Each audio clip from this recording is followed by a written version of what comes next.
Once upon a time, we used to complain a whole lot about not getting dispo changes as often as we would have liked. It was a tad frustrating, but thankfully nowadays we get changes every 3 months or so.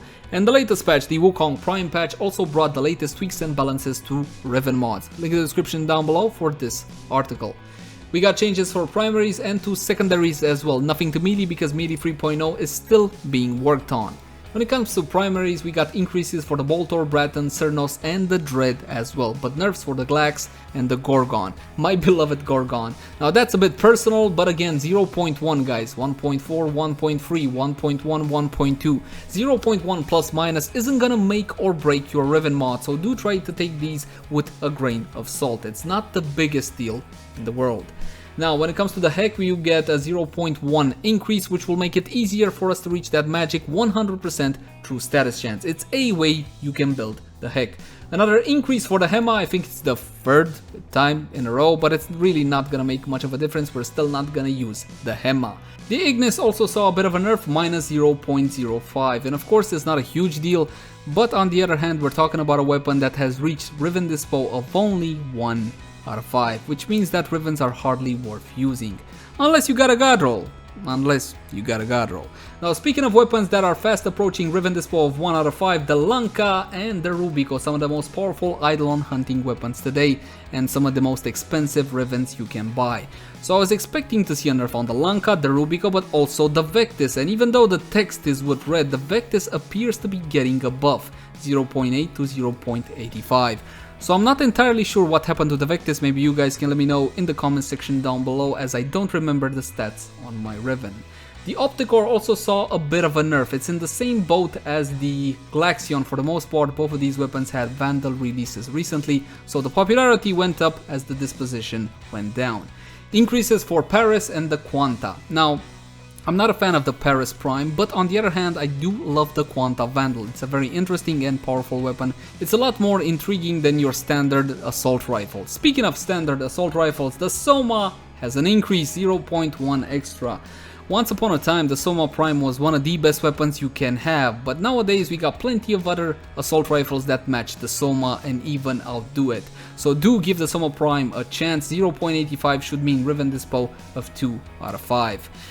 Now, speaking of assault rifles, take a look at the T-Baron once again, 3rd time in a row, another nerf, down to 0.95. Yes, Rivens are still worth it for the T-Baron Prime, and I still think it's the ultimate assault rifle, simply because it's very flexible and extremely powerful. The Stradivar also saw a bit of a nerf, 0.15 minus, because we got a Prime, and that increased the popularity.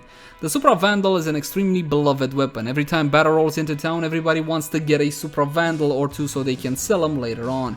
And it's still gonna be one hell of a weapon. Riven Dispo 2 out of 5 at 0.8, or at least it should be. As for the Toncore, we're gonna need a whole lot more than a Riven Dispo change for it to be viable.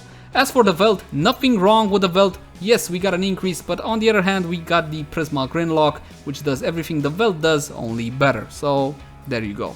As for Secondaries, let's have a look. Akshagara gets a big nerf, not a small one, a 0.2 minus. The Akshagara Prime can definitely be a monster, so therefore the Riven Disposition does suffer. On the other hand, I never thought that the Aklex Prime was this popular. Apparently a nerf on the Aklex Prime, Riven Dispo 2 out of 5. The Brak gets an increase, but again, it's gonna need a whole lot more than a Riven Dispo increase for it to be viable. As for our beloved Catchmoon, everybody's beloved Catchmoon, a major nerf once again, 0.2 minus, bringing it down to 0.6. I'm afraid, guys, that the Catchmoon is not alone in this nerf. We're looking at a nerf on the Tomb Finger as well, but this one is a bit less harsh, only 0.1 minus. Oh, and for the Rattle Guts as well, 0.1 minus. And as you can see, the Gaze is not on the list. Now, the Gaze is not as bad as it used to be after the changes. The Beam does link to additional targets, but unfortunately, it only deals 10% of the damage, so it's still not that great. We got increases for the Gamma Core, the Hiku, the Lex, the Merlock, and the Pandero as well. So I know a couple of guys that will be very happy about these changes. Now, instead of the Gamma Core, I'm gonna suggest you use the Spectra Vandal. Unless you want the Syndicate proc that the Gamma Core can offer. In that case, go for the Gamma Core. The Piranha also sees yet another nerf, 0.1 minus down to 0.7, as well as the Sicarus Prime. Now this is a slight nerf, 0.05, so the Sicarus is still pretty solid. Increases for the Sonicor, the Spira, and the Twin Grakatas as well. But again, minor changes across the board. My beloved Gremlins get nerfed. And it's hard not to take it personally, but I'm trying. I'm honestly trying. The Viper also sees a nerf. The Viper sees a nerf. And the Zylok is one of the worst secondary weapons in the game, so forget about it. And I think, my friends, that is pretty much it. Now tell me in the comment section down below, how do you feel about these changes? Let's try to be understanding, let's try to be reasonable. I'm suffering with you on some of these weapons as well, but at the end of the day, this should be in the best interest of the game. So I'll urge you guys to please be understanding and reasonable.